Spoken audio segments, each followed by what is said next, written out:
All right, should be good. All right, great. I think we're good to go. Good evening, everyone. I'm Eric Berkey. I'm one of the co-chairs of the Barcroft Land Use Analysis working group we have here. So welcome, everybody. Good evening. My co-chair, Daniel Weir, should be joining shortly. So I'm going to start us off with the remarks we always look forward to, which is to orient ourselves to our virtual meeting environment, after which we will discuss the agenda briefly, and then I'm going to throw it to our planning staff for a presentation, followed by folks with Jair Lynch. So again, welcome to tonight's April 22nd, 2024 Barcroft Working Group meeting. This is our fourth meeting. We're going to be talking about urban design tonight, and thank you for participating. We look forward to working with you over the next few months, as we have, to review Jair Lynch's vision for Barcroft in the context of existing county policies and plans. A few logistics to remind everyone of our virtual meeting environment. So everybody is joining us remotely tonight. Tonight's meeting is available to join from the Barcroft Department's Land Use Analysis webpage and the county's events calendar. Additionally, there is a dial-in phone option for anyone who wishes to use it. If anyone loses internet connectivity during tonight's meeting, please reconnect by phone. Please keep your microphone muted until you're called upon. And I would ask if you could keep your camera off as well until called upon. And then when you would like to speak, if you're able to come on camera and identify yourself and your affiliation, that would be appreciated.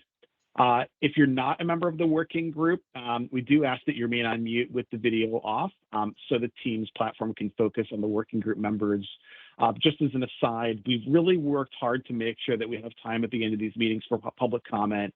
And so if you would like to engage in public comment, I'll have instructions for that. So we want to make time for folks who are not members of the working group.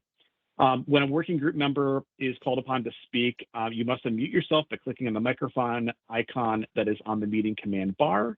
We don't have the ability to unmute you, and if you're dialing in by phone, you may need to dial *6 to unmute. And then, of course, when you're finished speaking, please remute your microphone. The meeting chat is active for technical assistance only, or if you would like to let us know that you want to provide public comment, simply let us know that you'd like to do so at the end of the meeting. That's all the meeting chat should be used for. It's not used for any discussion, questions, public comment itself, things like that, because all comments must be shared verbally for the record. So again, public comment, I'm going to make time at the end of the meeting, so hopefully no later than 8:50. And depending upon how many folks we have, I will try to give you as much time as possible, but we're going to have to see how it goes. So tonight's conversation, of course, again, is limited to members of the Barcroft Working Group roster. Some of our groups have identified an alternate member. So if there are more than one of you on the call, please just make sure that only one of you is speaking tonight for your group, and the other person, of course, can watch. This is a large group, so obviously just, be mindful of that. We do want to make sure we use our time efficiently and capture as many perspectives in the allotted time as possible, so we can provide this feedback to county staff as well as to Jair Lynch. If you'd like to be recognized to speak on an item, please use the raise your hand function. Make sure your video is on again, and then leave your microphone muted. And I will make sure that everybody who wants to has an opportunity to ask a question or give a comment.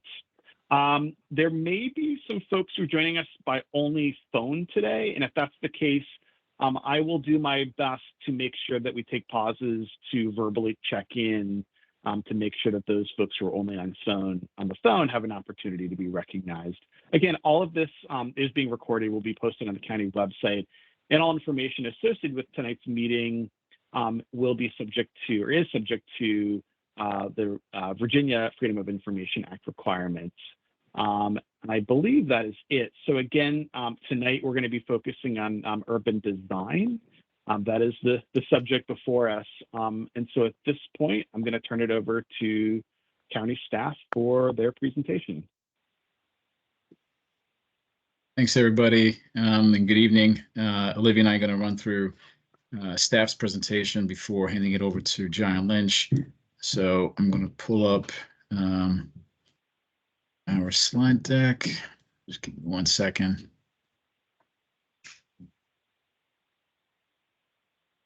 All right. Can everybody see that? Yes. Cool. All right. So we are at our 4th official working group meeting, not counting the kickoff. And we're going to, as Eric just mentioned, focus on urban design. And urban design, just to kind of be very transparent here, we've actually been discussing it almost every single meeting, just under a different theme, if you will. And that's because urban design is so broad of a topic. It lends itself to so many elements of the site, whether it's open space, the location of buildings, the relationship to the areas we want to preserve, the streetscape environment. So it's almost impossible to, I think, capture all of it in one meeting. So as you've seen from month to month, we've tried to isolate the discussion into, I think, more obvious topics. And really, with this last topical meeting that we have, we wanted to really focus on the remaining elements of what we consider urban design that haven't been discussed yet, and that is the building heights and their relationship to the preserved buildings that would remain on the property. So I think once we wrap up tonight's conversation, we would have really kind of had a comprehensive assessment of the site's urban design elements and both how new construction may relate to the preserved areas. So similar to the last couple conversation, we wanted to provide some updates on community engagement beyond this working group, what else is happening and what to look forward to. After our presentation, Jared Lynch is going to cover theirs, which is also available online. And then we'll have a discussion with some clarifying questions, another planning, or I'm sorry, guiding principle, and anything else you might want to get into.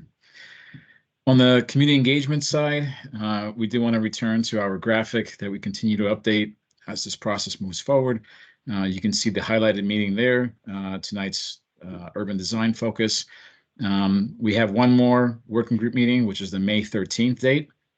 This is where we plan to come back and help synthesize what we've heard and begin to share both on the county side, our preliminary recommendations on any kind of policy changes that we think are necessary to implement Barcroft's vision, but also on the Gyre Lynch side, what in their proposal has changed based on the feedback they've gotten from both the community stakeholders, but also staff over the last couple of months.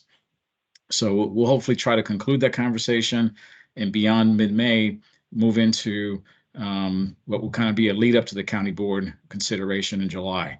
So as we get into the second half of May, we should have a better sense of what does that look like, which meetings do we think we want to target, and likely kind of start to preview the order in which we want to return to a lot of the commissions and committees that are actually represented in this group. So a lot of them have stakeholders that are joining us every time we meet, and we want to now have a more specific and guided conversation with each one of those now that we've kind of gotten our heads around what we want to recommend, and also from the applicant side, where the proposal has evolved. The other update I wanted to highlight, you'll see in the middle of the screen, our open house has moved back 1 week, April 27th, as you've seen in, I think, Olivia's email from Friday, actually has a separate event that you may find interesting, but is unrelated to our study. And to help avoid conflicts with that, we wanted to use May 4th as the new date for the open house, which will still be from 10 a.m. to 1 p.m. And we'll send some additional reminders and information and really kind of look to you all in your respective groups to help distribute that message even further. We want to make sure we have the greatest awareness, and folks who maybe are not able to join us Monday nights can then use that opportunity to catch up and still share some feedback that we can implement in this process. So that's the schedule update, and we'll continue to highlight that as we go forward. But as I mentioned, kind of rounding out the urban design conversation, now that we've gotten through the first three, tonight we wanted to kind of touch on the maximum building heights and how they transition to the rest of the property. And we're going to do that by first starting with the policy updates. And in this case, when we look at the full breadth of everything that's been adopted countywide and for Columbia Pike, the two area plans from 2005 and 2012 really going to be the focus of tonight's conversation because they really drill down and have very specific guidance about what should happen on Columbia Pike and particularly in Barcroft. And you really need to understand the relationship between both those plans to get a full picture of what was envisioned, what order did it come in, and then how do we reconcile the two? Because there are elements of those plans that don't really speak well to one another. And we actually have a great opportunity in front of us to help mitigate that and move forward with a more consolidated vision for Barcroft. So starting with the Columbia Pike revitalization plan, this was first adopted in 2002 and again updated in 2005. But this, as it relates to Barcroft, only focused on its northwest corner, so the Fairmont Run and Columbia Pike. The George Mason corner was also identified, but really on the other three sides of the intersection, not so much the Barcroft corner itself. And you can see here, we try to kind of continually give you a context parameter of where this is with respect to the rest of the property. So we're looking at that commercial area on the northwest corner. And I wanted to pause here because it's really important to highlight the timing of this plan. When you look at the different heights that were adopted at the time, the four-story maximum building heights, those were all done before we were able to and adopted the remaining vision for Barcroft, which established much taller building heights. So at this earlier moment, this was the only plan that was in place. And therefore, when we had to consider urban design principles and transitioning from new construction that was possible to preserved areas of the property, immediately across from the zone, you had, two-story buildings that, as far as we knew at the time, would continue to remain. So this is more of a snapshot in time that I think warrants a revisit and updating because of the later plan that happened in 2012. And we want to really make sure that they speak to one another and establish a consistent vision for the property. So that kind of explains the history of why you see much smaller building heights on that northwest corner and suddenly go to 6, 8, 10-story limits for the rest of the site. Timing had everything to do with that. So speaking of that later plan, in 2012, focusing on the residential portions of the corridor, a decision was made to prioritize the preservation of the center core and southern half of Barcroft Apartments while limiting the redevelopment opportunities along its urban edges, Columbia Pike, George Mason, and Fairmont Run. And you can see here, what we tried to do is really kind of help clarify the color-coded map because that legend is very difficult to read. But the numbers that you see on this screen are really a cheat sheet of how high can I go? What is the maximum number of stories that the code currently permits? So in that neighborhoods area plan, what were we thinking when we were trying to very quickly go from new construction and new buildings, and how do they transition to the existing buildings that would remain? So you can see here, through reductions in building heights, how that transition was anticipated, typically going from 8 to 6 to 4, and ultimately to 2. But more importantly, kind of the separation where you have certain zones that act as that transition period. Sometimes we have streets, and other times I think we just have to be more creative about just using architecture and different setbacks to accomplish that. But this was the vision in 2012 that updated, I think, what was possible on the block, but unfortunately did not go back to that commercial corner at Fairmont Run and Columbia Pike to update the heights at that time. So those heights remain at 4 stories.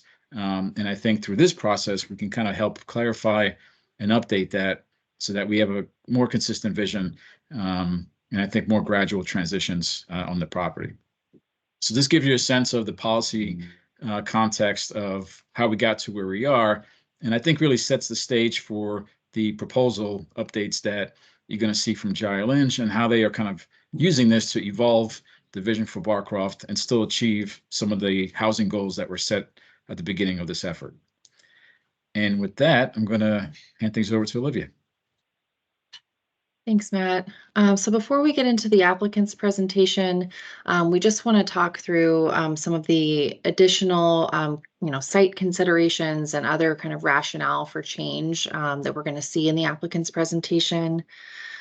So we go to the next slide. One of the first kind of themes to look at, this has been a theme throughout this process on all the topics, is consideration of the topography challenges on the site. In this graphic here, you can see in the darkest red areas are some of the steepest drop-offs on the site.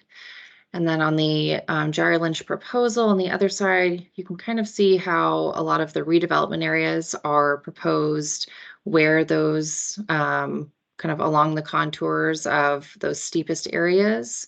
Again, taking advantage of those lower points on the site where additional height is proposed.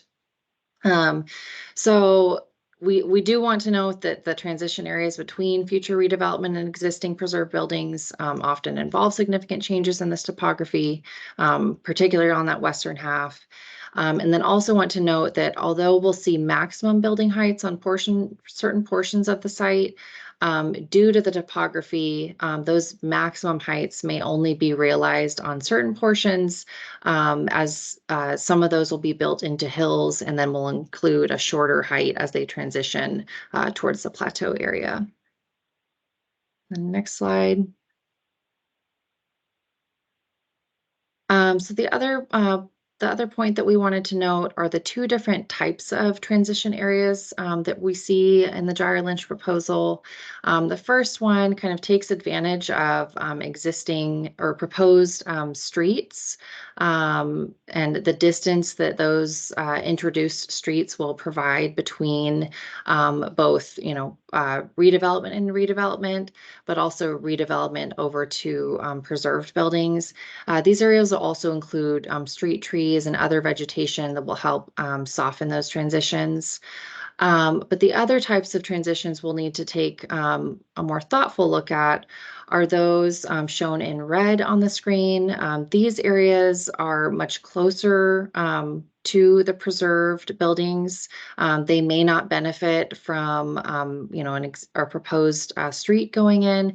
So again, we'll need to carefully look at the transitions between those areas and any other opportunities like existing or proposed tree canopy that can be introduced in those areas to soften that transition. The next slide. So one last kind of thing to point out are the changes between the existing form-based code and what's proposed by Jerry Lynch. So here on the left image, you can see where a former area that was supposed to be in the conservation area was proposed. And then the blue area on the Jerry Lynch proposal that's now proposed to be new development. So again, we'll need to look at these areas where conservation was previously envisioned and look at how those transition towards those preserved buildings. And then also looking at additional adjustments where appropriate at the commercial northwest corner, as that part also doesn't need to transition to lower density buildings any longer. So with that, I think we'll pass it off to the applicant for their presentation. And then once we finish that, we have some discussion questions for the group. And then again, we'll want to save some time at the end to discuss some of the draft planning principles. Thanks, Olivia. Hi, good evening, everybody. I'm Lauren Riley with Walsh Colucci, and we represent Jerry Lynch Real Estate Partners. And tonight, I'm joined by David Hildy with Jerry Lynch is online, as well as Chris Gordon with KGD Architecture. He's going to walk you through our proposed revisions in just a moment. But at first, I want to touch on where we are in this overall master finance and development plan process. As Mr. Matuzik noted, we're kind of coming to the completion here of our main topics in these first four meetings. And then next month, we'll be able to present to you all an updated plan that will take into account the feedback that we've heard from you over the past couple months as we've discussed preservation, open space, and transportation, as well as the feedback we'll hear from you tonight. So on to tonight's topic, urban design. If we could go to the next slide. The discussion here tonight is largely going to focus on height, because as we look to locate the density that's necessary to support Gyre Lynch's affordable housing commitment across Barcroft, we have to consider certain elements like the topography across the site, as you've heard, and as Ms. Sontag went over, is various from north to south, east to west. We also have to consider the surrounding context across Columbia Pike, South George Mason, and 4 Mile Run, as well as the context interior to the site, and determining where height and mass is most appropriate. And then also consider the relationship of the new buildings to those existing buildings to remain. So in looking at these design principles and how to meet them, height and massing becomes a key element in urban design and our proposed revisions. Next slide. So we'll start you all here with a concept diagram, as we do in each of these meetings. And just to reorient you all to where we are, north is on plan left. So Columbia Pike here is on the left-hand side of your screen. And then 4 Mile Run will be to the bottom of your screen. And then George Mason Drive there is at the top. And as we've discussed, our design team here, they've created these 3 nodes that weave in the new development and the existing development to remain, with George Mason Place and Wakefield Place kind of anchoring the corners there, with Barcroft Crossing and Amenity Center connecting those 2 nodes in the middle. And you've got 12th Street connecting each of those 3 nodes there, east to west across the site, with Thomas Street in the middle there, acting as your north-south spine, as well as that historic linear greenway that we talked about at the last meeting. Next slide. And then stripping back that concept a little bit, wanted to focus on our proposed development blocks. So you'll note, you'll see them here shaded in blue. They kind of follow those nodes that we just looked at, George Mason Place there on the east side, Wakefield Place there on the west side. And you'll see that these are concentrated around the edges of the site. And this layout is, as Chris Gordon will speak about in more detail in just a moment, is a response to those urban design principles that we just went over. This layout responds to the topography across the site. It's locating height and mass in appropriate areas in and around Barcroft, and it's going to transition these new buildings to the existing buildings to remain. And so with that, I'll hand it off now to Chris Gordon with KGD to walk you through our proposed urban design revisions. Hi, everyone. Thanks for this opportunity to talk. I should point out too that the block sizes were also gone over in the transportation plan, and the emphasis on the newly created Taylor and 12th Road. The first principle, yeah, I'm sorry, go ahead. So those are defined by some of the new changes to the form-based code mapping and the transportation plan that we have. The first principle, take advantage of the topography in consideration of the appropriate heights.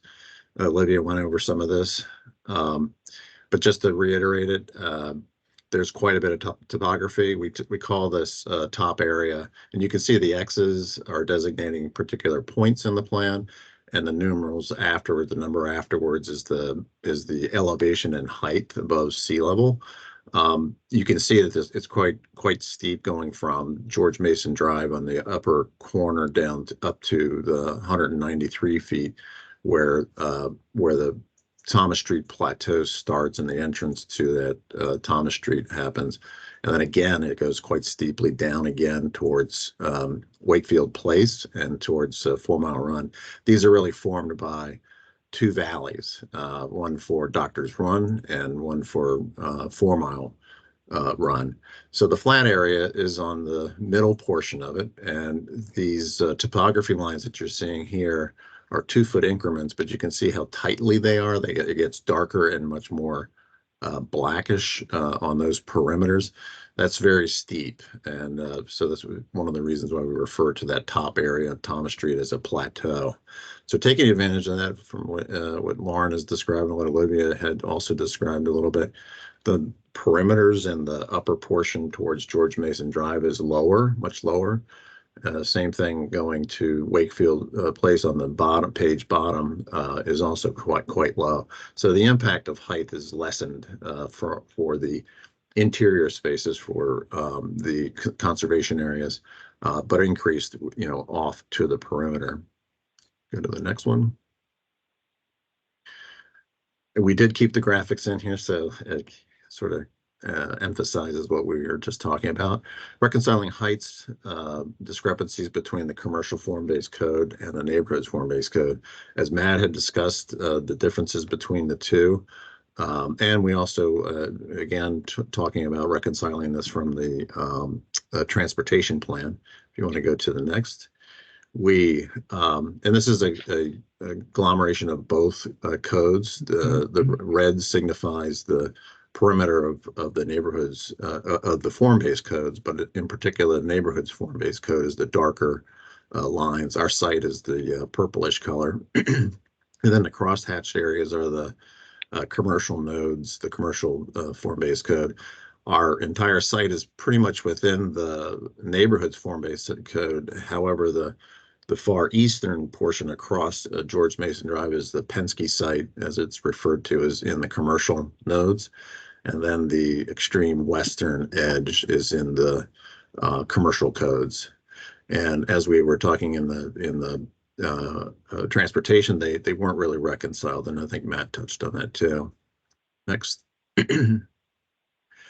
What that means in the current height recommendations, and we've color coded this so that it's a little easier to understand.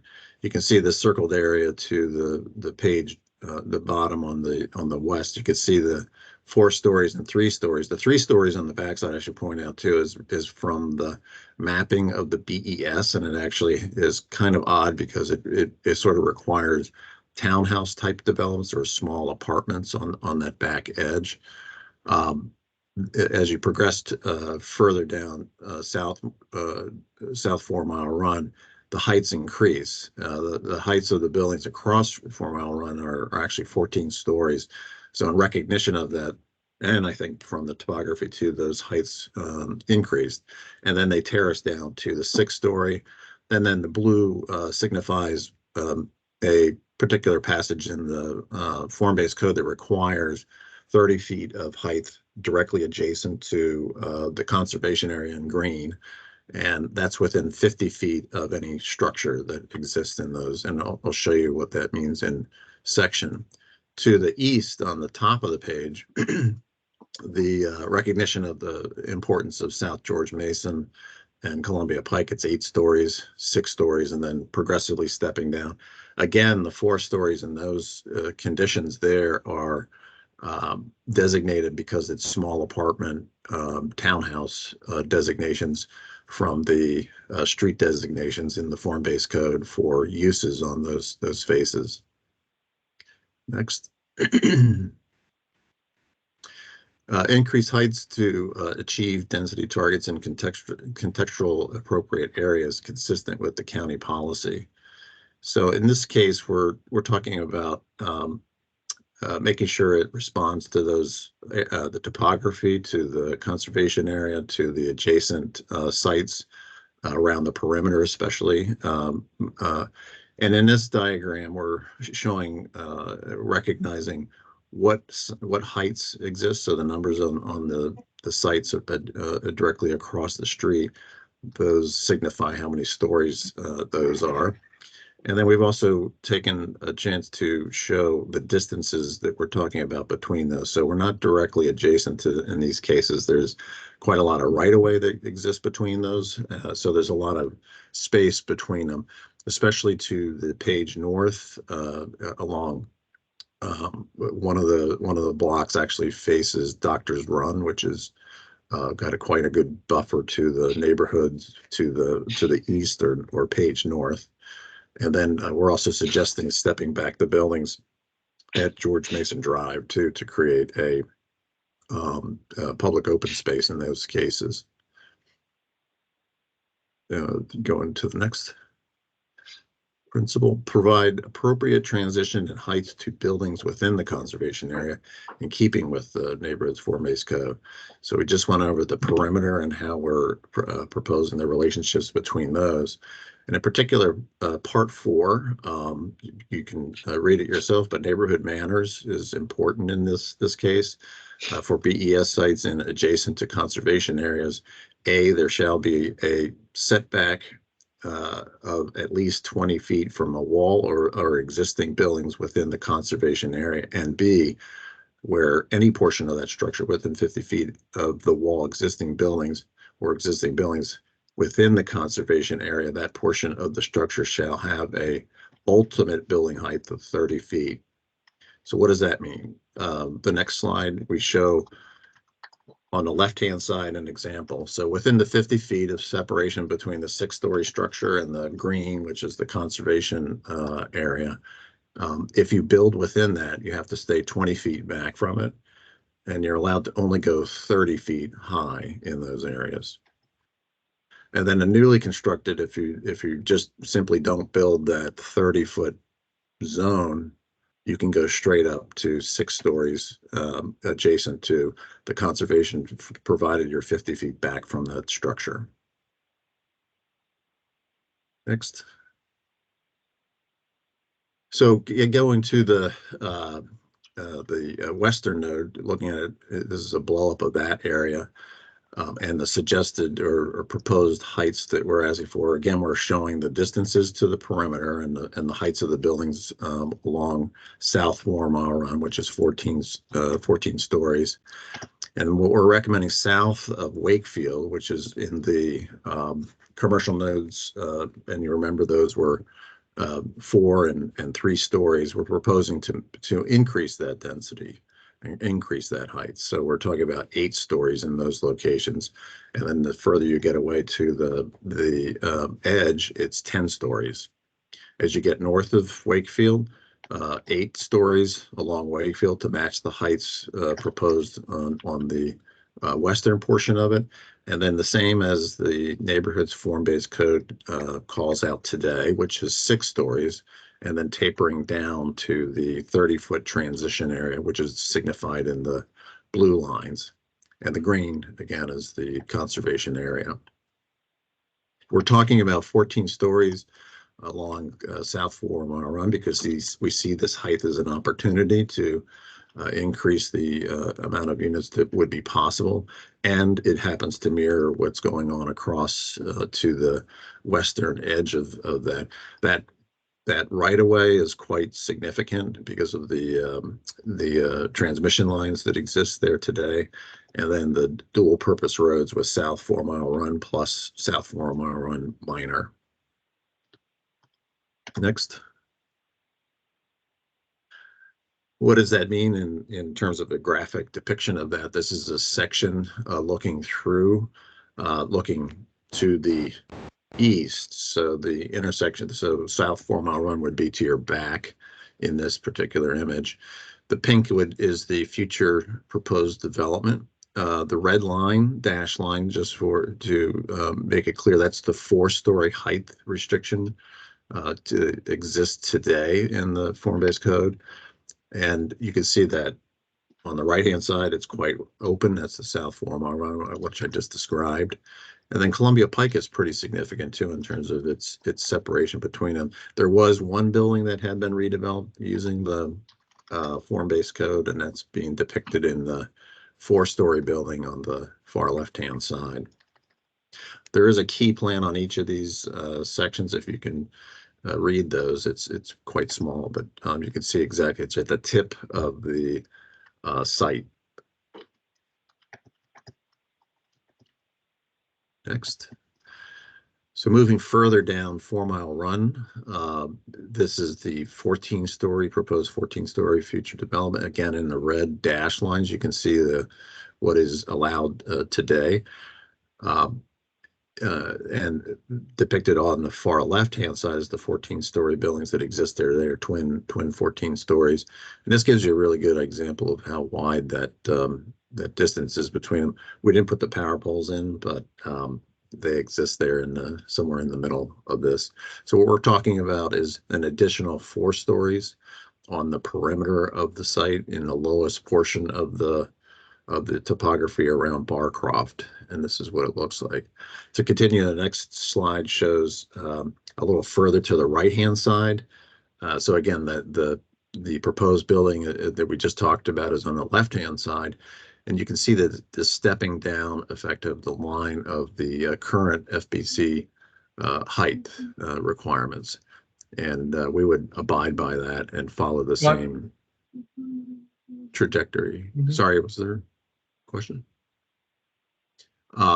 The section, and then just to the adjacent right, you can see the green conservation areas in South Thomas Street. Sorry, go back. Just the label for South Thomas Street is actually to the right-hand side of not between the 2 buildings. Sorry, that's in the wrong spot. You can get some idea of the plateau that we've been talking about there too. Next. An aerial view of that massing. This is from the tip again. So off to the left-hand side is Columbia Pike moving up. The 4-story redevelopment building across the street, you can see depicted in white. And then South 4 Mile Run scooting off to the right-hand side, and then the 14-story buildings across the street today as they are. We're not showing the power line again, but this is a view of that of the massing of those sides, starting with the 8-story on the tip, moving back towards the South Thomas Street plateau. It terraces down. Moving further down South 4 Mile Run, you can see the 14-story buildings proposed down on those areas. Next. On the east node, where the intersection of George Mason and Columbia Pike, you can see the relationship at Doctor's Run. We're proposing to maintain the heights similar to what they are today in the form-based code. However, we're extending the 8-story further down George Mason Drive because we think with the topography and the distance from the conservation areas that there's enough distance between those, and there is also a significant amount of topography, as there is with most of the sites. And I think you'll see in the depiction that this helps us negotiate that topography without losing additional floors in those locations. The 6-story along 12th Road and South Thomas Street. And you may notice that we've eliminated the 4-story along the 12th Street area that had been shown on the original, and that's because of the designation there to create a small apartment townhouse. We're proposing not to use that. Next. A section to represent that. So this is looking to the north, or if you look at the key plan, it's looking, page left. The conservation area on the left-hand side in the section. You can see the South Taylor Street right-of-way is approximately 90 feet. And the existing dashed red is the current plan, and this is the proposed. So the 8-story that we were proposing along South George Mason or George Mason Drive, you can see really doesn't affect the conservation view shed, but it does help us negotiate the heights that you see on South Taylor Street down to George Mason Drive. Next. This is a view looking due west, or on the key plan page south, cutting through the corner structure of the corner building. The gray is the proposed parking garage, which is not going to be seen from the street, but that's going to be the garage, since this is a section through the site itself.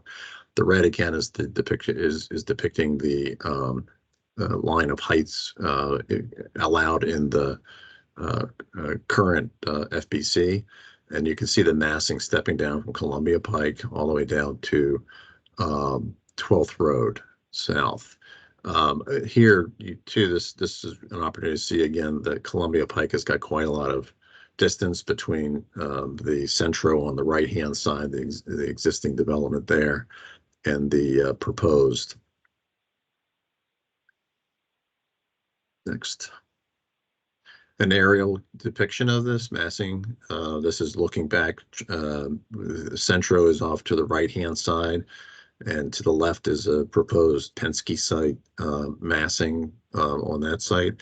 And then the yellow color is the corner building, our proposed public open space on that edge.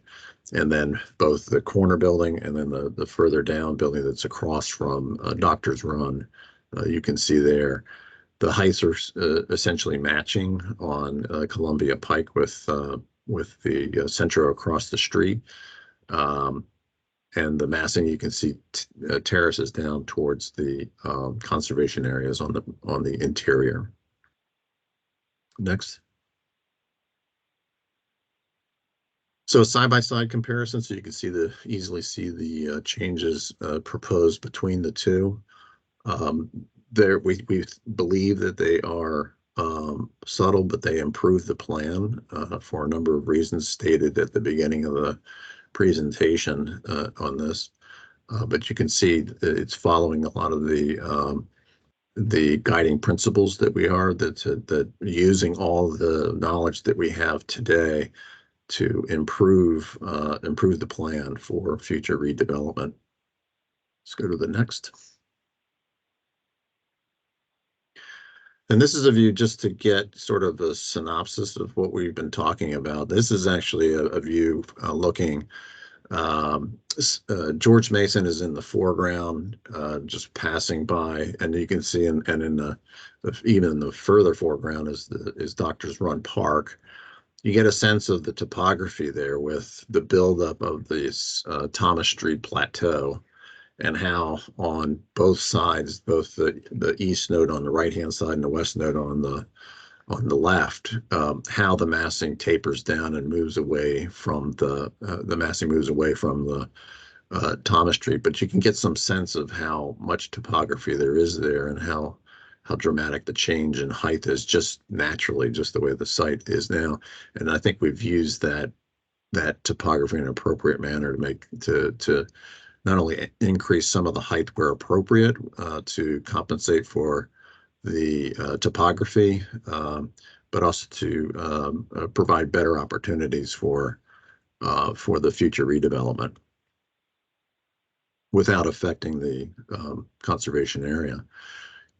And to that, we ensure, this is our fifth principle, ensure design compatibility between the buildings adjacent to the conservation area and the existing buildings to remain.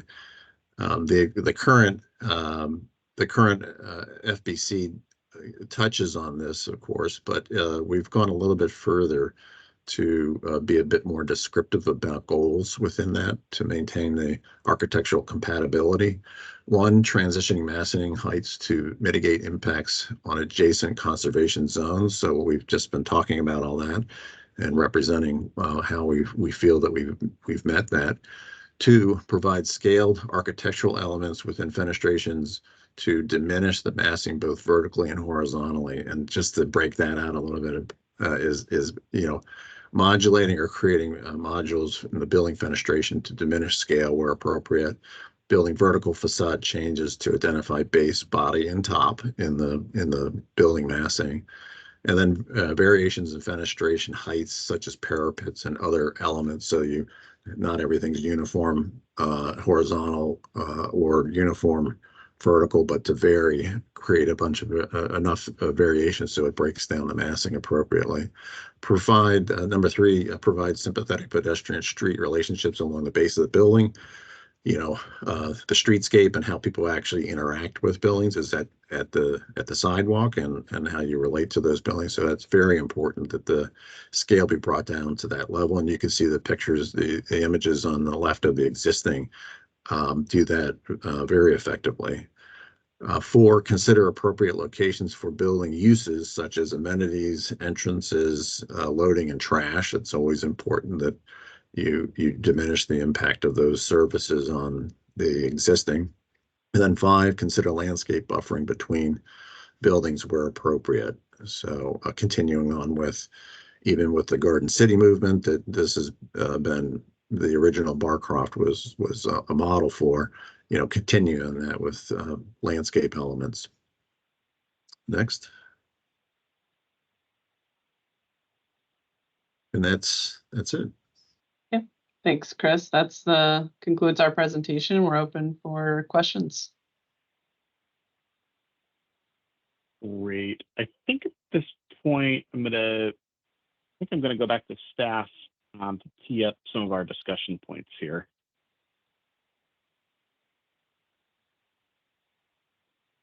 Yeah, let me just bring up our slides. A second.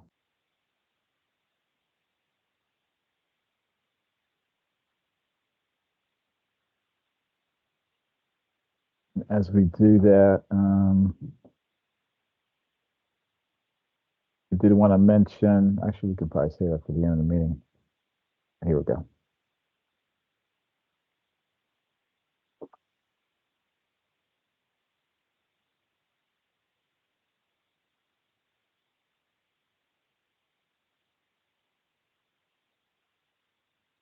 I'm not seeing anything, but my computer is running pretty slow. Is it showing up? Okay, there we go.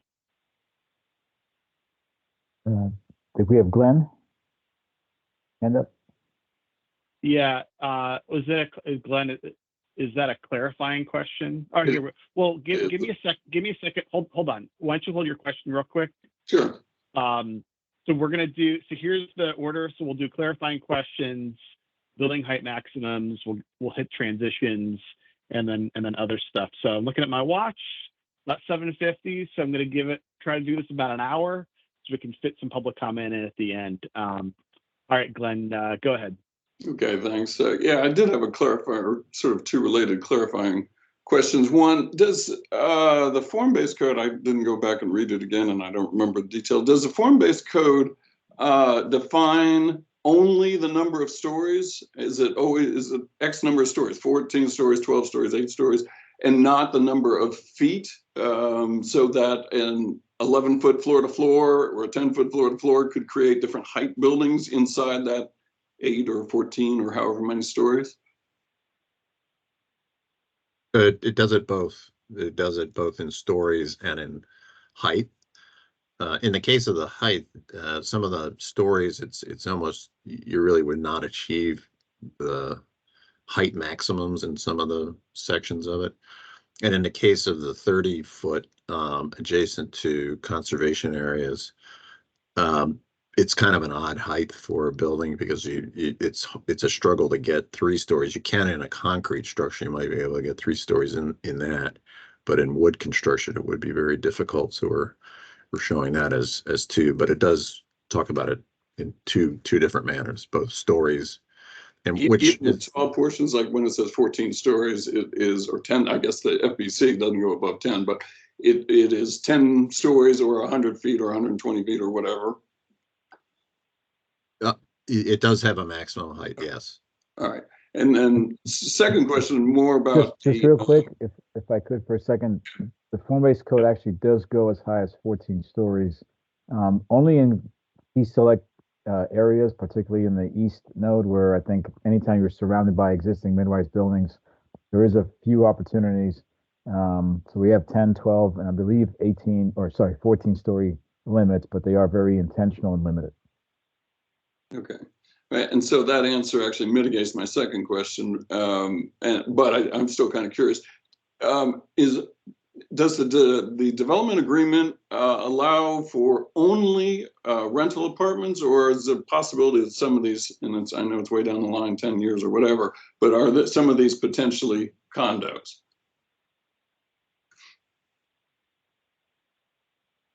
I'll recognize David Hildy with Gyre Lynch for that. I think there's opportunity for some portions of the site to be not non-market rate Yeah, I think David? really, as we look at Yeah. what's allowable in the form-based code, there may be condos, there may be market rate rentals, there may be other types of housing types that are allowed in the form-based code. Okay, and the development agreement doesn't require you to do one or the other or anything? No, it does not. All right, and the reason I'm asking is a condo floor to floor might be different than an apartment floor to floor, and if there was no limit on it was 14 stories, but not a number of feet, then the building could be potentially, as a condo, I think especially, somewhat higher. But it sounds like there is a maximum height in feet anyhow, so it's all kind of moot. But thank you for clarifying both of those. Great. I'm going to go next to Daniel Weir, followed by David Howell.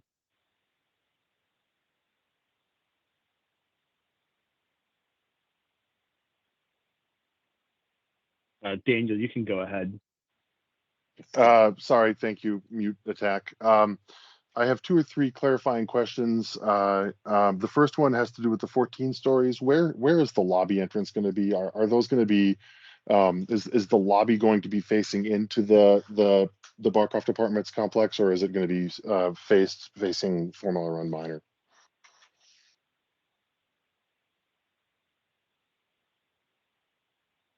Is that to us, Matt? And I'll say based on slide 18, it looks like the lobby is on floor 1 on 4 Mile Run Minor, because that was the double height the double height story. But I also recognize that just might be, the shorthand, and it's actually intended to face somewhere else. To answer that, we don't really have a location, but more than likely it's going to be on 4 Mile Run. Okay. Because it's closer, it's a better identification and better access. That raises some real serious concerns that I have that I'll not concerns so much as questions, but I'll come back to them later. Clarifying isn't the time for them. Then am I right that which streets are going to be part of the public grid, again, going to be on the master transportation plan? Is it just Thomas and Taylor and 12th Road, or are the other sort of parking lots that look like connectors that go from street to street, are those going to be on the grid as well? By which I mean the public grid of streets as indicated on the streets map in the master transportation plan. I think at this stage, we can confirm that Wakefield and Thomas will be part of that public network. If Taylor is, it will only be the initial segment between Columbia Pike and 12th Street.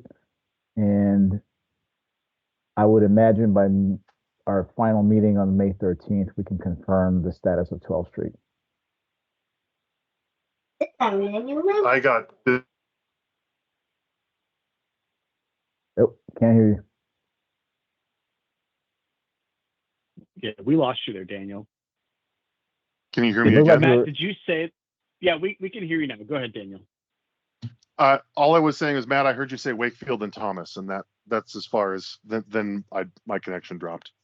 Wakefield and Thomas will be public.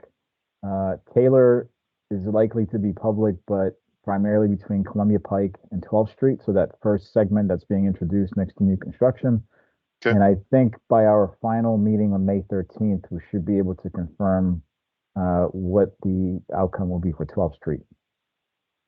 Okay, but the connectors that are more like parking lots, those aren't going to be those aren't intended to be made into public streets. They're intended to continue to be street-like parking lots.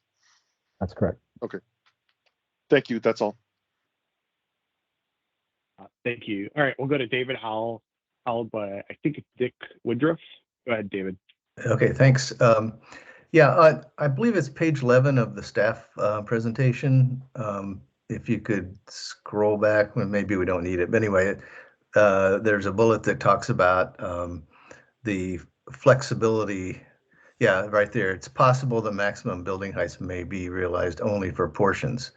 And I guess my question on that is, to get a certain amount of volume that you require or desire, there's both, of course, height and there's also footprint. So I'm wondering whether in some cases there's consideration of maybe one more floor and a smaller footprint where that is important for the topography or important for the open space or important for the clearances between conservation areas and the new construction.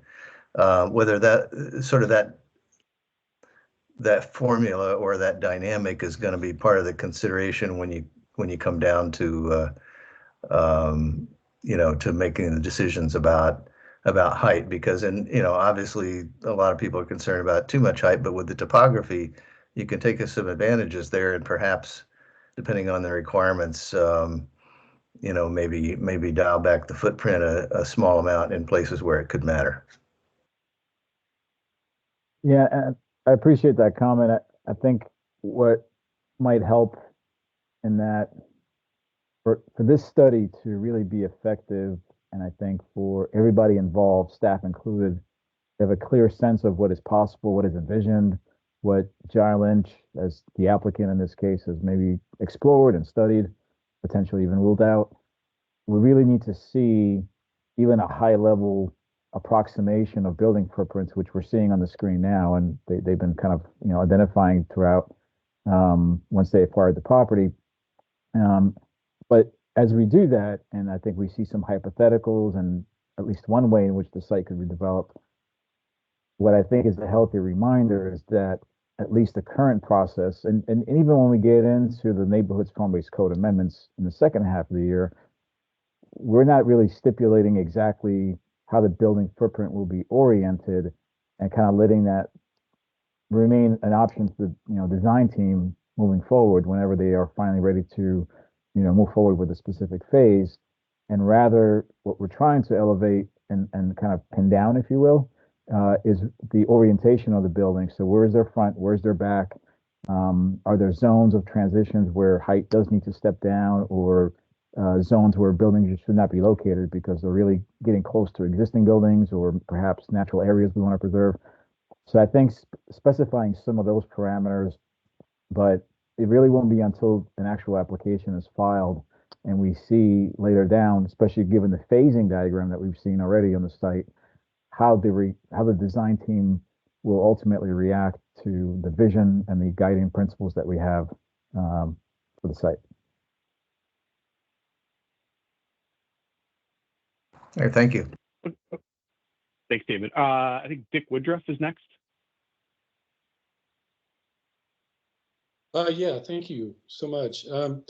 I'm not remembering how we got to this building James, that's on 12th Street Can you South. drink my drink?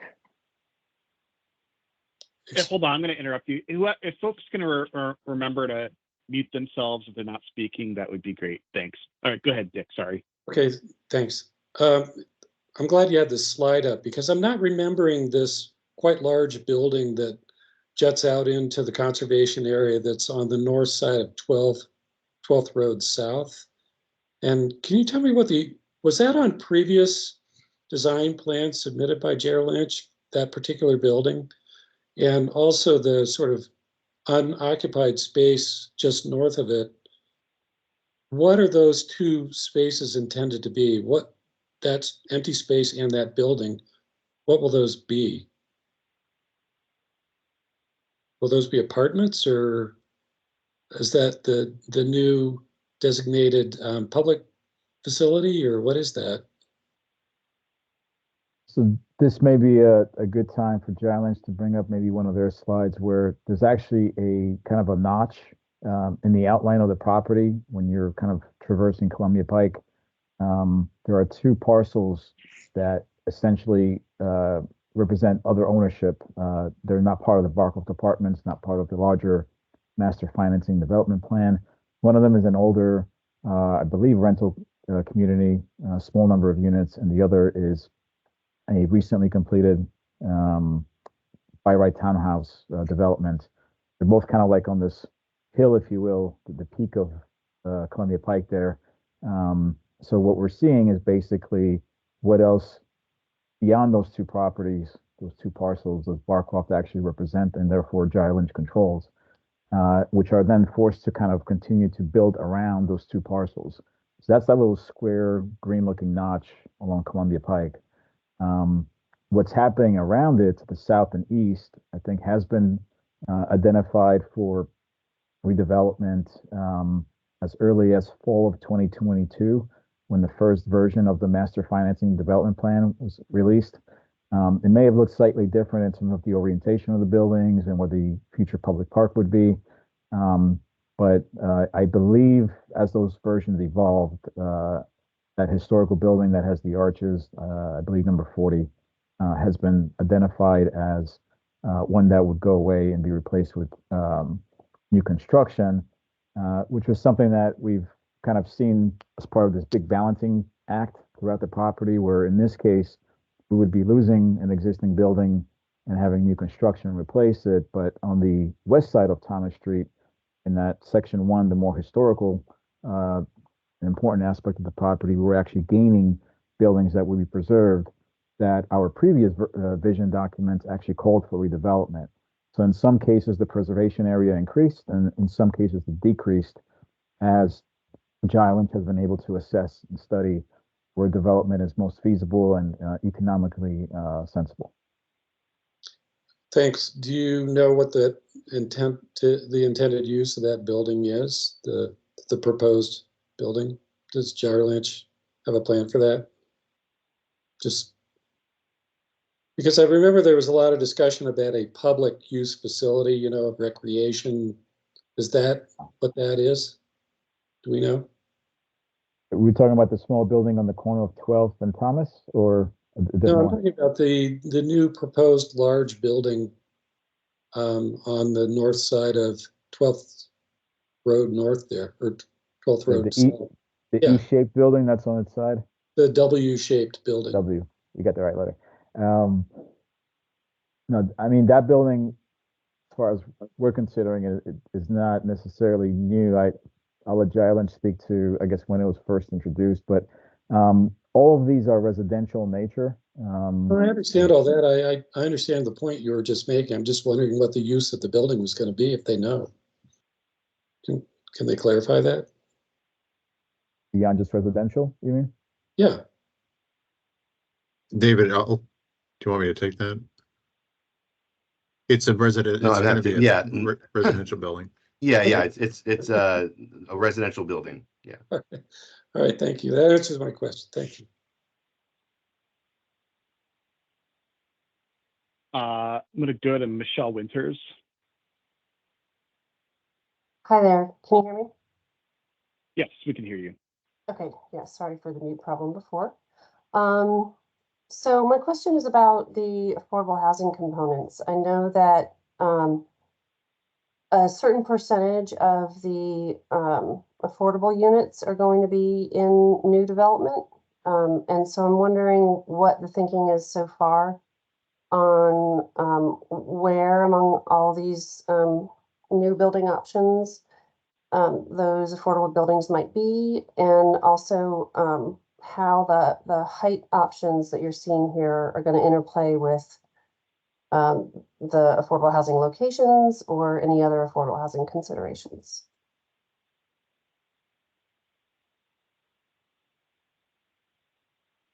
Yeah, Michelle. You know, in our overall plan, you were looking at 3 to 4 new construction buildings, and we want to put at least at least one in each node. So some buildings are smaller footprints. It's going to depend on the LIHTC applications and things like that. But we're trying to create enough flexibility in these footprints to allow us to again do 3 to 4 and at least one in each node to make sure it's represented in each area. So the footprints that we're seeing here are potentially the actual footprint of an entire building, or are these still way too stylized for that? Yeah, these are just yield studies. So as I think Matt said, as we go through each project, there'll be a use permit process where we'll get into those details. Okay.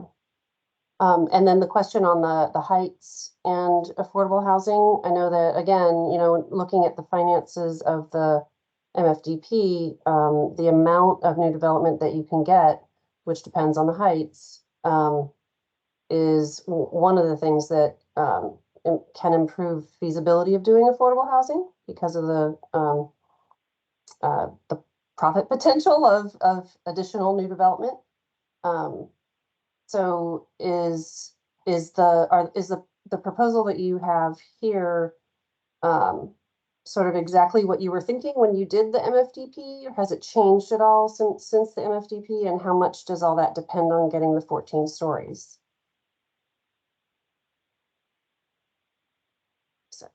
Yeah, jumping again. This is our kind of base development plan that supports the overall financial plan.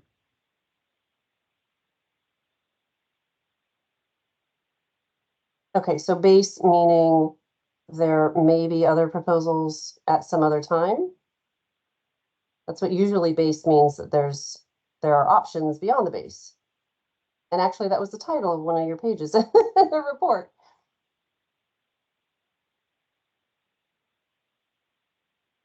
I'm happy to jump in here too again, but I don't know if Melissa, you wanted to address it all. Sure. I can just note that the financing plan that was included, that was acted upon by the county board in December 2023, was those commitments, like the 10%, at least 10% of units up to 30% AMI, and some of the other commitments were based on Jared Lynch's proposal. We did base those commitments on Jared Lynch's proposal in there. So I'm not sure if that exactly answers it. Does that answer it? Yeah, I'm just trying to get, I guess I'll ask a more straightforward question. Are there, if I can even be more straightforward, are there additional changes that could help bring more affordable housing, either more total units or more 30% AMI units, beyond what you're doing right now? Because one of the things that we talked about when things were building up to the financial approval back last year was, oh, well, when we look next year at the planning process, that's when there's going to be another opportunity to address these things again. Sure, but I think this is where I need David to chime back in about, if any of those changes, for example, extra height would change anything. I think that, well, I don't want to answer for you, David, if you could come back on and kind of explain how you came to the heights you came to and how that affects the affordability. Sure. Yeah, this plan takes into account the full picture of our financial plan here. I think what we're talking about too is over time, if there are additional opportunities. I mean, today, going and building a really tall tower, right, doesn't economically generate any economic value for the property. But I think again, this is the partnership we have with the county and Amazon, that as we progress here, if there are opportunities, that is something we're working constantly with the county, and we'll again be going through these. So at this time, this is the plan that makes sense and does fit with our financial plan. I'll also add just some additional context is that there are, I think, some limits to the point where additional density solves, I think, some of the housing challenges that we see here. And I think that this entire MFDP is asked to solve for. The more obvious one is, of course, the taller you go, the more you have to park. Parking is a critical element to how the existing residents are able to, still call this home. And they've expressed that priority consistently, I think, since we got started. So making sure that there are opportunities where we can still maintain that 1-to-1 ratio and deliver new construction that meets our minimum standards. That becomes a challenging aspect on such a topographically challenging site when you have to deliver so much structured parking. I will also say that the more I think we eat into the property to identify additional development areas. You know, height is only going to get us so far, but I think the other elements that start to get even more challenging are the other priorities that we have in terms of tree canopy, natural areas, and of course, making sure that access and circulation are still addressed when those new and old portions of the site have to now kind of work with each other moving forward. So it's a lot of push and pull, but it does seem like we're kind of maximizing the development potential at this point. But to David's point, until applications are filed, we'll know exactly how those might look. All right, thank you. Thank you. All right, I'm going to go with Mike Hanna, and then I want to transition us to, I almost said transitions, but I think actually the next thing is building heights. So go ahead, Mike. Oh, Mike, you're muted. You're going to need to unmute. Sorry about that. The area to the west of Wakefield Street, the 3-building cluster, now that I've seen kind of the height of those things, those interior roadways there, are they, at this point, I know they're not going to be public because we just talked about that in terms of being part of the grid, but are those intended basically just as service roads, or will there be enough room in there for, I think, both ped and bike access through there? Or are those seen as more service roads for, getting to the back to loading docks and that kind of thing?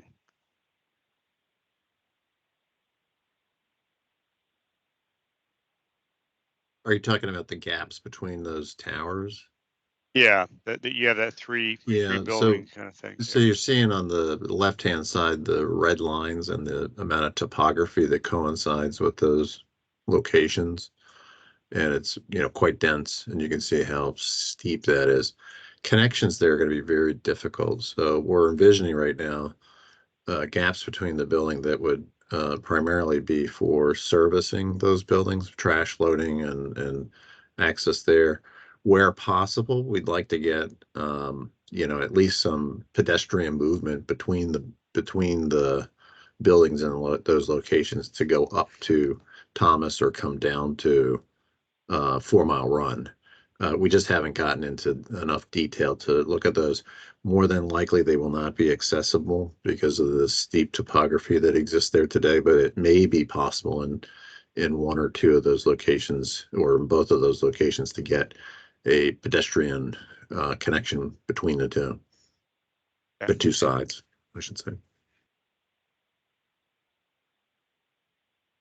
All right, great. I do have one clarifying question before we move on. Going back to Michelle Winters' question about the affordable housing, I think this is for Melissa Danowski. Does so the neighborhoods form-based code has affordability requirements?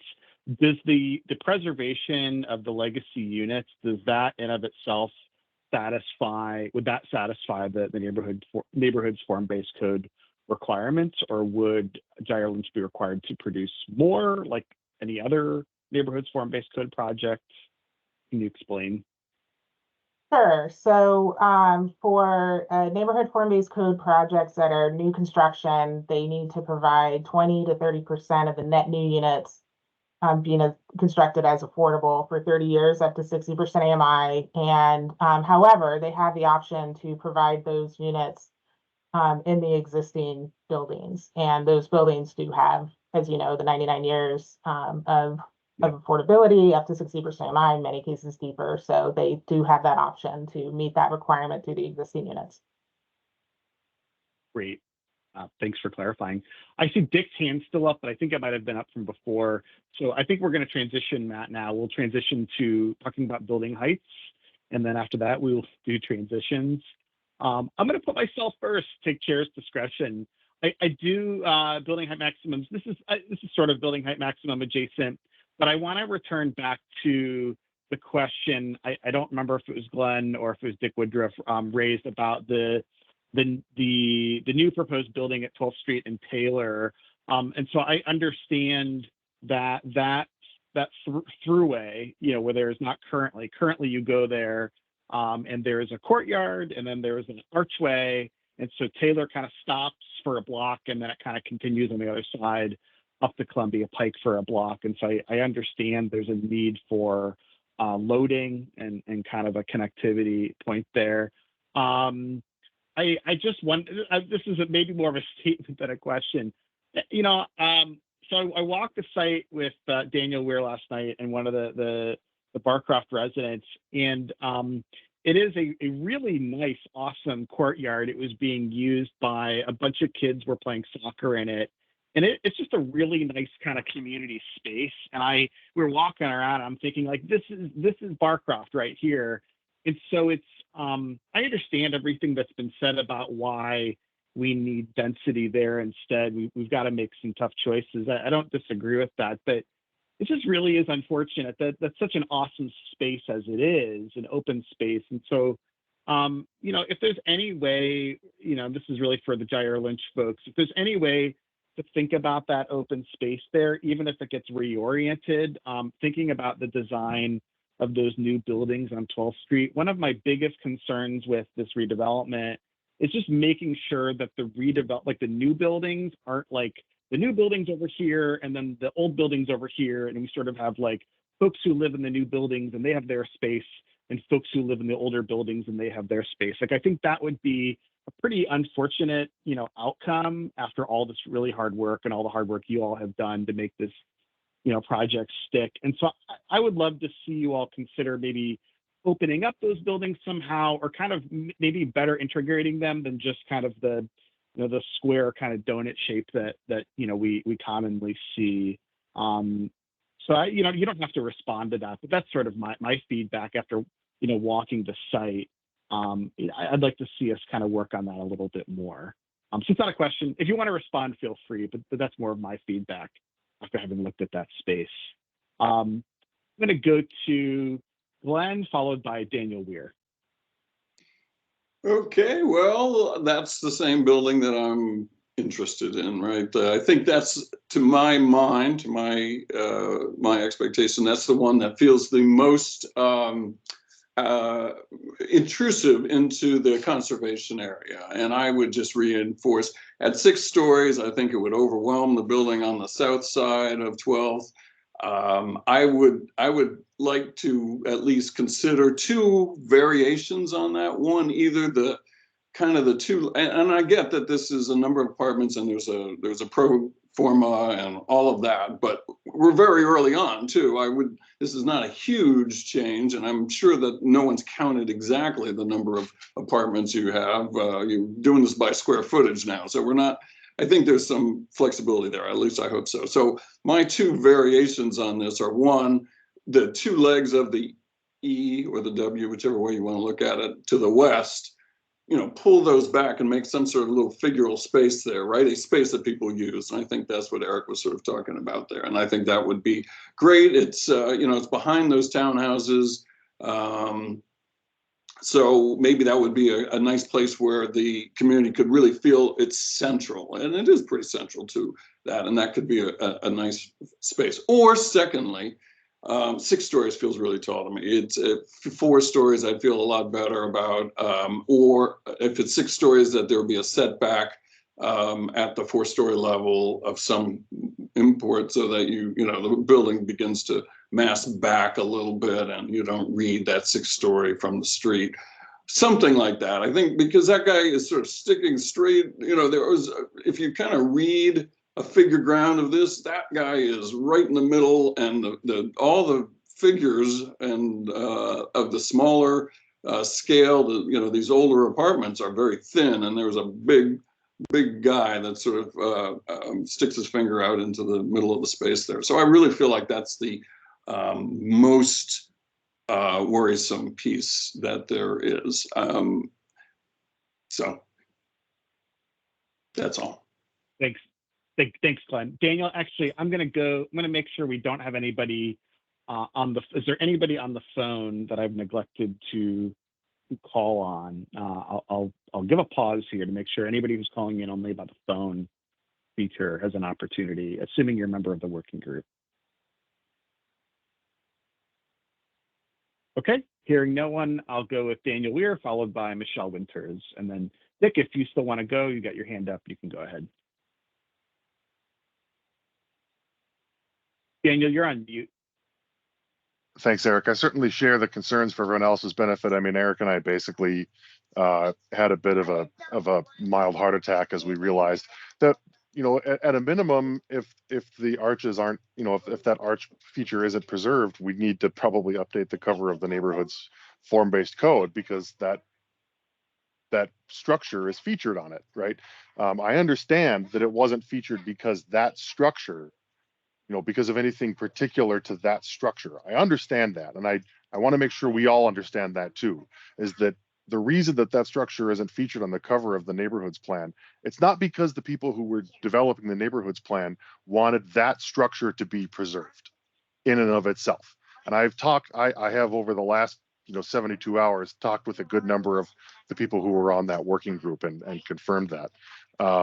But you know, it is one of the few things that makes the area, in the words of a county board member that I've spoken with, not look like a barracks, right? So like there is value to it, and I share my co-chair's concern about the fact that there was that it was lively and being used, right? And I really, if there's no way to preserve it, and that may well be the case, I think the onus is really on Gyre Lynch to make sure that there's a phasing plan for when things are torn down and built, to make sure that there is a similar space that can be used by people in the way that it's being used, that's set up and existing before that one is torn down and another building is put on it. I don't think I need the applicant to speak to that specifically this evening, because we have meetings coming up, but I would just ask that be taken under advisement for now. Thank you. Thank you. Michelle Winters, please. Yeah, so piggybacking on all of these comments, something that was discussed in one of the previous meetings that might interact with this was the open space. And right now, on the east side, that corner of George Mason and 12th, between 12th and Columbia Pike, you have this sort of wedge of a public space that to some people looked like just a slightly larger setback. And so ever since I saw that, I've been wondering, you know, why that location? Why is that the place where you want a public space?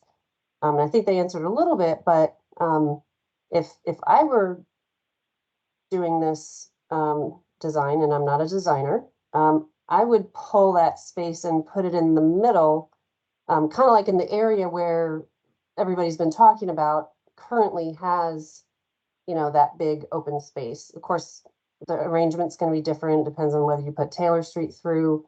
But to me, public spaces for places where you want to hang out, I think I would rather be hanging out on the inside of that block rather than out on a more major George Mason Drive. But that's just me. So I just wanted to bring that public space into the same conversation. Great. Daniel, you still have your hand up. Is that another comment? I put it back up because I have a separate comment on heights of buildings and wanted to get back in line before going in that different direction. Well, go ahead. No one else has their hand up, so go ahead. So the 14-story buildings, two related comments on that. One, I think there are only a few places in all of Northern Virginia where the skyline looks nice. And what Eric and I learned is that one of them is in Barcroft Apartments, looking straight between the Carlisle and the Berkeley, those two tall apartments on 4 Mile Run Minor. So I don't. This is another one where I just want to ask the applicant to take it under advisement and make a note of, and if there's something to do to come back to it with it at a future meeting.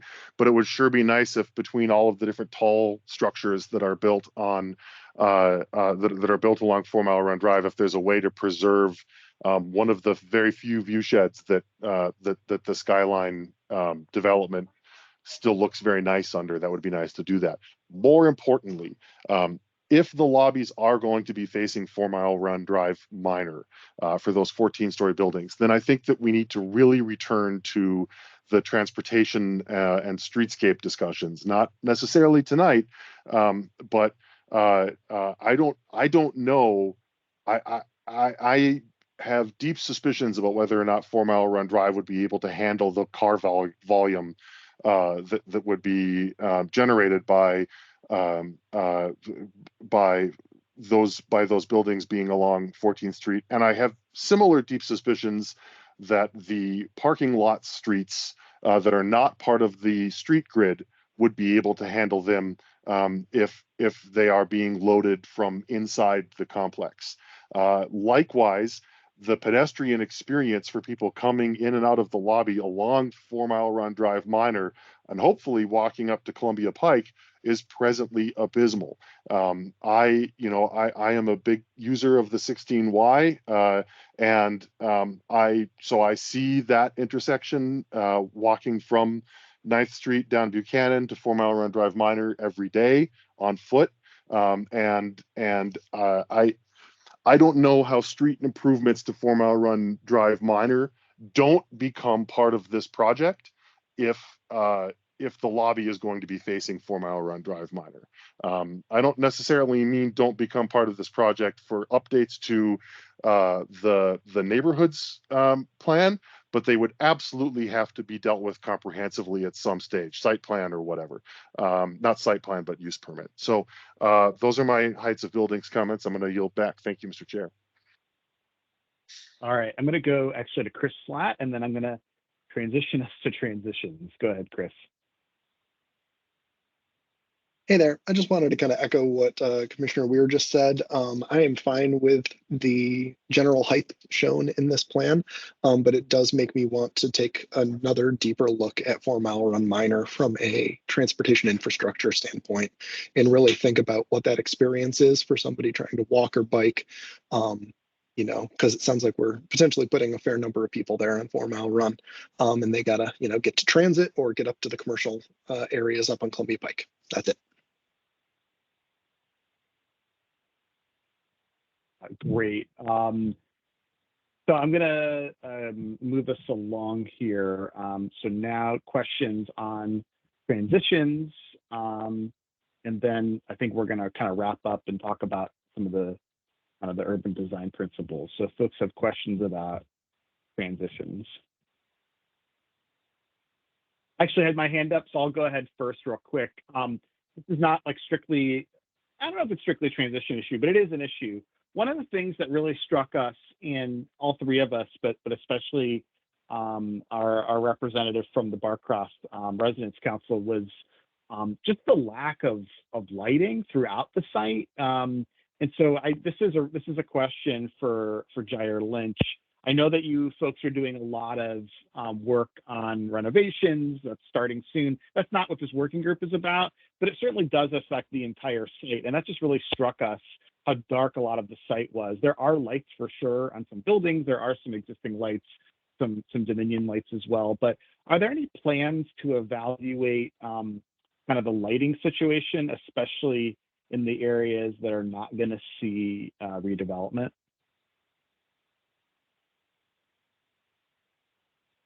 Yeah, Eric, I'll jump in there. Absolutely. Thanks, one of our due diligence item was doing a lighting study, and you're absolutely correct. There are gaps in our maps that we see, and as we go through the renovations, we'll be addressing those.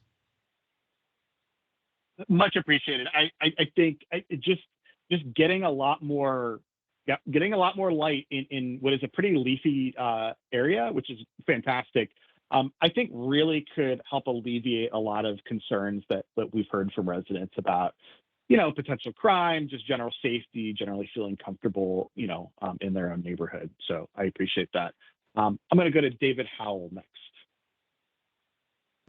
And thanks, Eric. On that point, just to follow up on your point, that I would hope for the sake of all the residents and the most effective type of lighting would be to follow the International Dark Sky Standards, which is, I think it's part of the green building incentive, but some of you may know about it, that it has to do with the temperature of light and the direction of light and the negative impacts of the wrong kind of light in the wrong places for kids, for lots of people, for wildlife, that kind of thing, and in fact also for safety and security, because glare is a big negative with improper lighting. But I want actually on the transitions theme, I wanted to come back to a different angle on the. Could you go back to slide 11 again? That was a good one. Get a double whammy on this. The issue of the landslide area. And I don't know how it was that a hillside, very steep hillside with a lot of fairly large trees all of a sudden just came apart. And we don't have to go back to figure it out.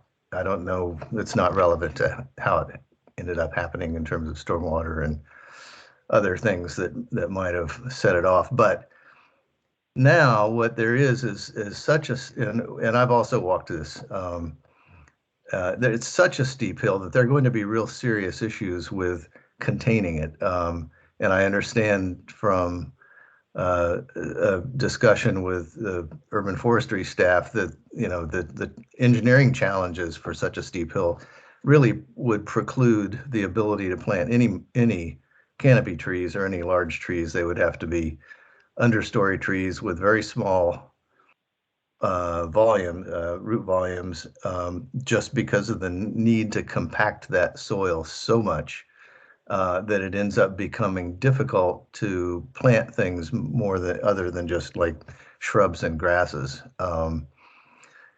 So I think, you know, in the spirit of trying to make lemonade out of lemons, I'm just wondering whether, and so this is just for, if you look at Thomas Street coming through, this is the little hook that comes around near the bottom, comes around behind that one building there. Yeah, it's extremely steep, maybe 40 feet, a very steep angle.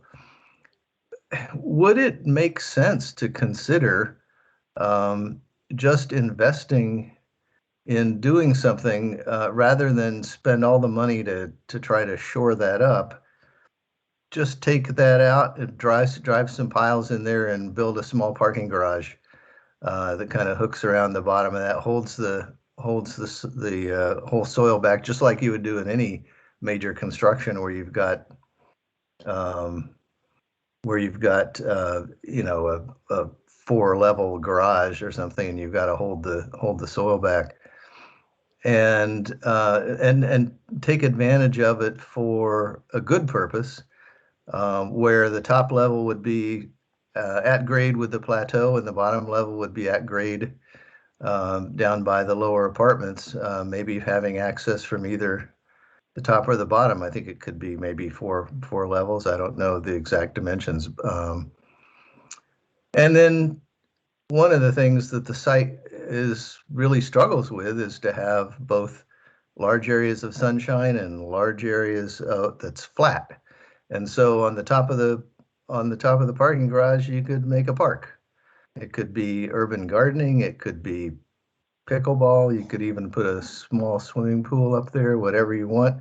It could be an area for residents to use for the kinds of activities that you know, may be a little bit short on the site because of the topography and the conservation. So just a thought to take a look at that as an option. I think that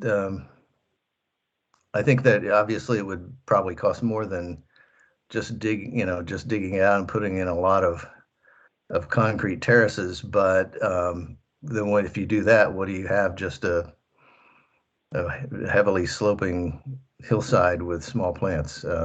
Doesn't do much for anybody. So I don't know. It's just an idea that parking is such a important thing, and maybe that would help help supply the need. That's it. Thanks. Thanks, David. Glenn McCullough is next. Thank you. Can you go to slide of the J.R. Lynch, slide 25? I just had 2 quick comments about the transitions. By the way, I represent the BSCL. I think we were supposed to say that early on, but I didn't ever mention.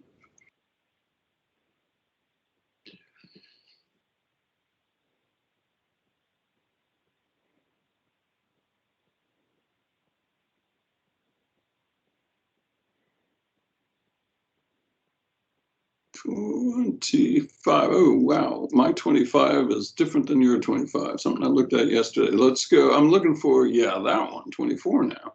Okay.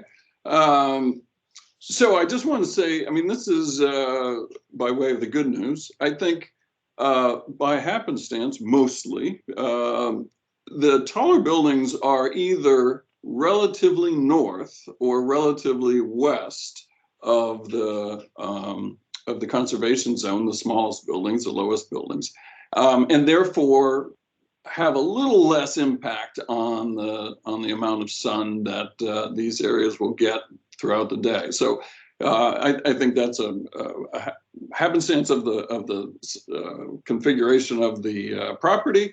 But I think that is good news, is that mostly from the south during the day, it's still going to be relatively bright no matter how tall these buildings are. Now, if you can go to, I just wanted to point that out, but if you go to 19, or 19 on mine, probably 18, the bad news, not really bad news, but what I would like to see more of, get to 18. Yeah, this one. So this one, you know, the transition from the small conservation area to the big buildings is substantial there. And what I, you know, of course, and I know it's early and you probably will do this, but I'd really like to see sun studies, right? Let's see what the sun on December 22nd is and June 22nd. June 22nd is going to be fine. It's probably not even going to touch because it's so high, but December 22nd might be blocking a substantial amount of this. So there's a new transition. I mean, there's a new height that impinges slightly on the old line, plus the 4 stories on 4 Mile Run.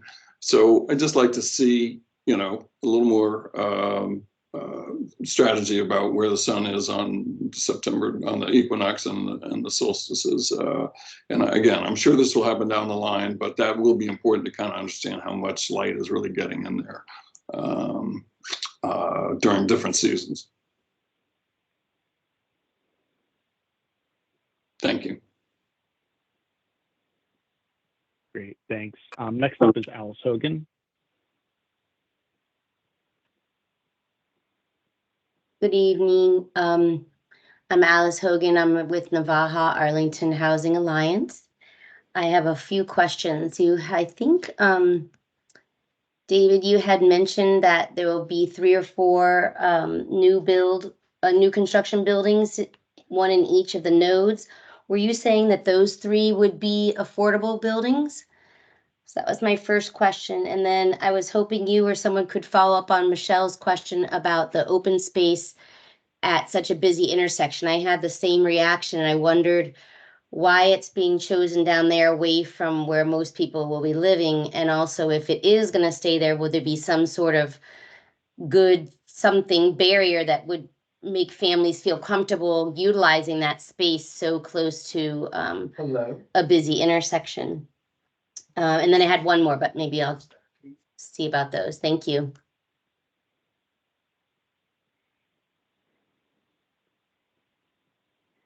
Yeah, thank you, Alice. The first question, yes, as part of our commitment of 1,335 affordable housing units, in the areas of new development, whatever we demolish, we need to replace.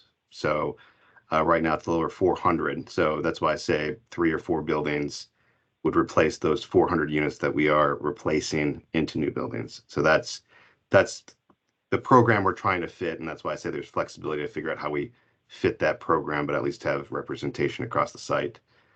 And then, yeah, I think the open space meeting we had last and your comments today, that is something we are taking back and reviewing. Sounds great. Thank you. The final thing was just maybe following up on what Eric was saying a little bit about the archway and the open space that up at the top, and just wondering about looking at the very basic renderings that we're seeing today. Obviously, this isn't what the buildings will look like, but they look so blocky and so tall. I'm just really wondering about materials, colors, any kind of arches to kind of match up with what is there and what will have been gone from there when you're thinking about the buildings, most particularly ones that sort of closest to the preservation area, building areas? Thank you. I can start on that one. It's a great question. And I think we all feel a sense of frustration in that we can't all at once get to that level of detail. And I think go a step further to, I think, solidify maybe expectations for how those future buildings might relate to the existing structures. The challenge, though, is in this first analysis, the first half of the year, we are by design limiting ourselves to really what did the adopted policies call for and what level of detail did they get into when first prescribing the vision for Barcroft. And that initial step, which will allow us to get into the greater level of detail, is to first figure out, okay, where do the streets need to go? Generally, what is the configuration of the public parks? How high can the buildings be?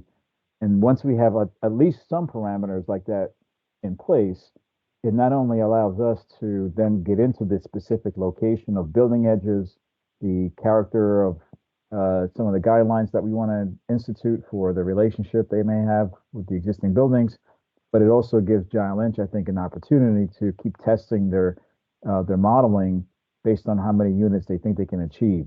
So I think if folks can be a little bit patient, we're going to solve a few things by July of this year, and then in the second half of the year, we're really going to dig a little deeper and get into the form-based code elements, which do specify a little bit more and get into a little bit more detail about what we can anticipate.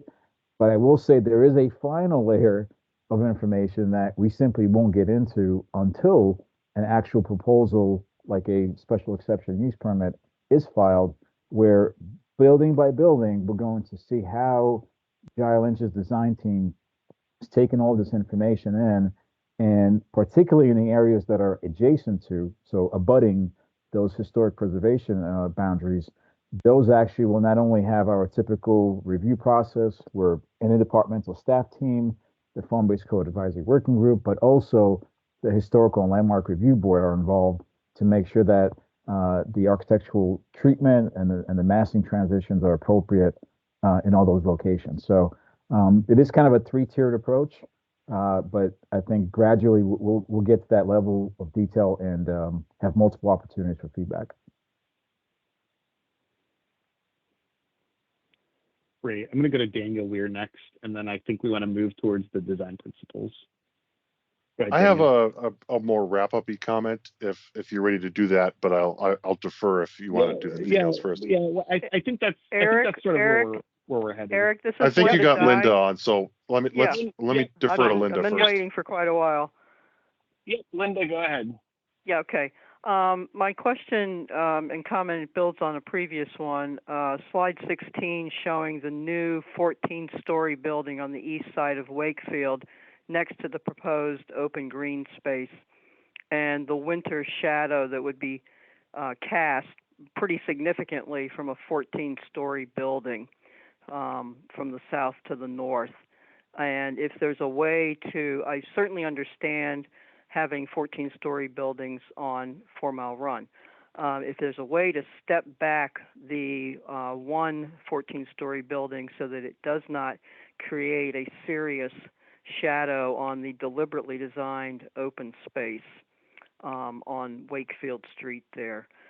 Similar comment for slide 21, same concern, but to a lesser degree because it's now an 8-story building casting a shadow north during the winter onto that open space. So just wanted to put those comments out there that certainly a 14-story building will cast quite a shadow to the north. So that's it. Thank you. Thanks, Linda. And on that note, is there anyone else on the phone that I have neglected to call upon? We'll take a pause here.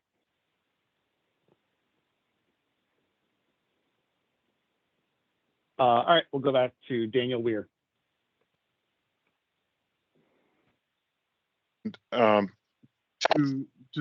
also revisit this issue is I understand that it's very likely going to be the case that there is not a practical way. I can think of a few other reasons why that haven't been raised to move forward with maintaining that archway. It would be nice if there was a way to do that.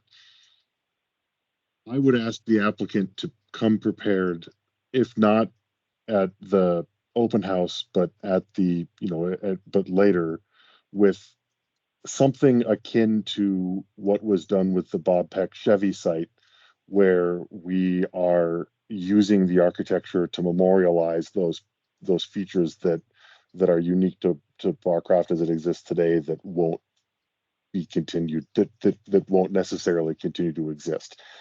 That's assuming that there's a consensus, or even something close to it among downstream participants, that that it's an acceptable change.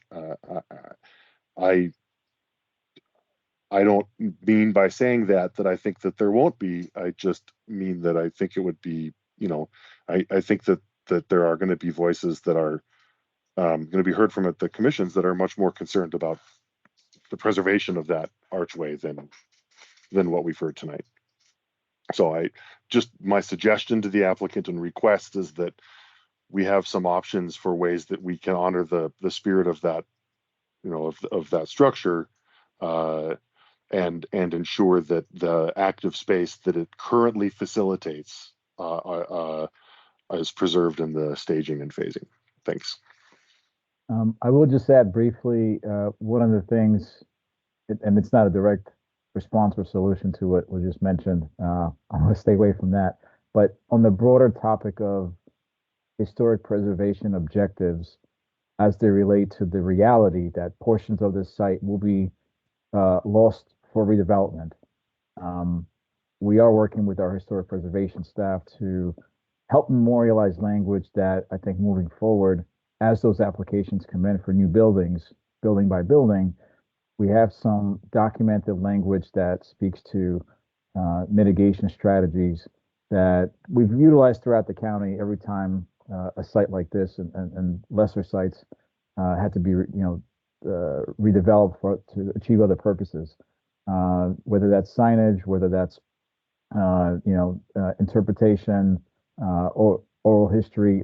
I mean, there's a very broad menu of things that can be identified.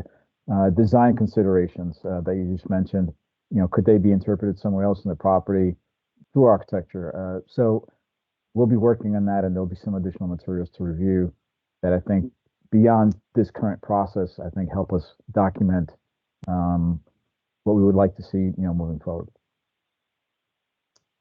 Great. Go back to Dick, and then I think we're going to do kind of wrap up and final comments. Go ahead, Dick.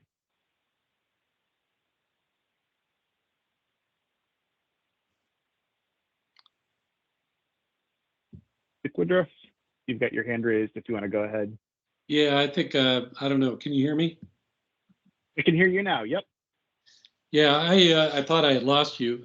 Just to put a finer point on it, that building that we're talking about, and the staff has made this well known, and the HLRB, I think, has made it well known that that's probably the most distinctive historically built, most in the entire complex, really, because it has so many unique features.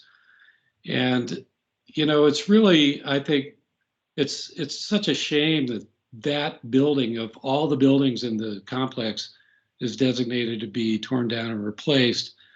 And if there was a way that we could somehow protect that, or as Daniel was suggesting, protect a piece of it, that would go such a long way toward mitigating, I think, the large buildings that are intruding on the conservation area on all sides. And I really think, and I'll just reiterate, I think what Daniel said, that I hope the applicant comes back, or Jerry Lynch comes back with some plan to perhaps reduce the size of the new building, or reorient it or something, because it really, it'd be a real shame to lose it. So thank you. I appreciate that. I put myself next, and then if folks want to raise their hand, if they have final comments, and then I want to give an opportunity to staff as well as the applicant as well. So I put myself next. Yeah, I would be remiss if I didn't express my appreciation for the work here. This session is not the wrap-up session, but in a lot of ways it sort of is, because we're hitting on a lot of the things that kind of came up previously. And as Daniel mentioned, for me, doing another walkthrough just kind of crystallized a lot of this in my head. And so I would encourage folks to do that as well if you're not as familiar with the site or if you haven't kind of, taken a walk. So, I, of course, share a lot of those sentiments that folks have expressed, but I also appreciate kind of the realities of what we need to do here in order to make this deal stick, in order to preserve affordability. And so I would concur with Daniel Weir's recommendation of seeing if there's a way that we can at least retain some of the architectural features and kind of the feeling of that space. If we can replicate it through some redesign, that would be very welcome. So that's my feedback. And I will acknowledge that, the fly in the ointment, in my opinion, here is the fact that Gyre Lynch does not have control of that parcel that is kind of immediately adjacent, that is northwest of this building we're talking about. And it was never part of the Barcroft site, but I know that staff, Melissa Datsky, is very aware of that particular site and problems that sites like that have when you're trying to do projects like this. And staff has looked at that in the form-based code for a while here. So it's a problem that I think that the county's been aware of could be a problem. And I think there's just only so much we can do, right? And so ideally, this would be a consolidated site, but unfortunately it's not. Townhouses got built in the last couple of years, and so we have to work around it. And so that's what I'm personally struggling with. But I would like to see a redesign to see that maybe we can at least recapture some of those elements by capture those elements, but obviously have the access that is needed in order to, serve those new buildings that are going to be in that area. So if any other folks have wrap-up comments, feel free to raise your hand now, because otherwise I'm going to turn to the Gyre Lynch team. Dick, I think that hand is from before. I'm going to assume it is. So folks from the Gyre Lynch team, Chris, David, any final comments you'd like to provide? Lauren Riley, go ahead. Thanks, Mr. Berkey. Just wanted to say thank you to the working group and everyone who gave us some comments tonight. We're going to take all of these back in consideration as we finalize the overall master finance and development plan. And as we mentioned earlier, we'll be back to you next month with those updates. So we look forward to discussing those with you at that time. Thank you. Thank you. And Matt and Olivia, Melissa, I don't know if you folks have concluding remarks.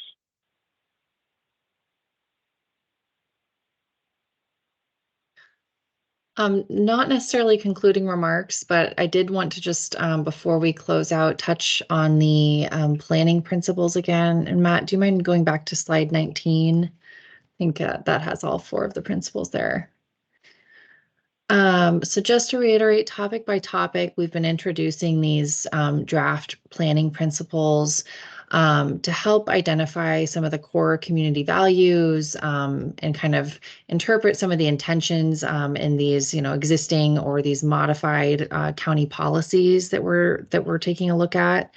So as you can see in the bottom here, we've added this most recent urban design principle. So what we're asking is that once we get to the May 13th meeting, we would like to finalize these principles. They'll be, packaged in some way with the master financing development plan that goes to the county board to, again, help inform kind of the stakeholder group feedback and anything else that's not quite captured in the policy changes. So as you can review them, give us feedback, feel free to send us an email if you have thoughts on how these principles have been captured. I know Daniel and Eric had some feedback for us the other day, so happy to pass it back over to you, Eric and Daniel, if you have any other thoughts as we close out this meeting. Yeah, and sorry, kind of went out of order there. I would have put this up on the agenda. We just kind of ran out of time here. But thanks, Olivia. Before I say anything else, I want to make sure there's nobody on the phone who would like to provide public comment who is not a member of the working group? Going once, going twice, and I didn't see anybody in the chat. I'm gonna take a look again. Okay, so we're not gonna do public comment because nobody said they wanted to do public comment. Okay, great. So yeah, I mean, one of the things that struck me, you know, to conclude here, walking the site and, you know, and talking my conversations with several Barcroft residents is just that these are great planning principles. And I think you guys have done a great job here. The feedback I shared is not only to think about transitions and think about, you know, respecting nature, respecting our green space, respecting, you know, the existing buildings and their history, but, you know, respecting the people that live there. And so those open spaces and that livability, and that's why I was sort of being a pain about the courtyard, you know, that we're losing here. You know, those are places where people are actively kind of enjoying the space and living. And it sounds like that's something that's going to be taken into consideration. And I think that's wonderful. I think that ultimately this is about people, right? And people's kind of livability here. And so thinking about the way that we can kind of integrate these public spaces in a way that kind of respects their current experience and then that of the residents that are to come, right? I think is just got to be a guiding principle in any of the stuff that we do. I don't know, Daniel, if you had any final thoughts before we go.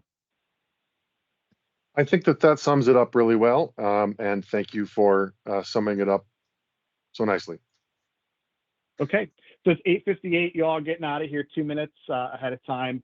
So thank you so much. So our next and final meeting will be on May 13th. Daniel Weir will be chairing that one. Don't forget about the open house as well. I believe that's May 4th, Olivia. I think I got that date right. So please attend both, but definitely attend the meeting that we have on the 13th, and then stay tuned for the developments from our staff after that. Thank you so much, everybody. Have a wonderful night. Thank you, Eric. Thank you, everyone. Thank you, staff and applicants. Thank you. Thank you very much, everybody.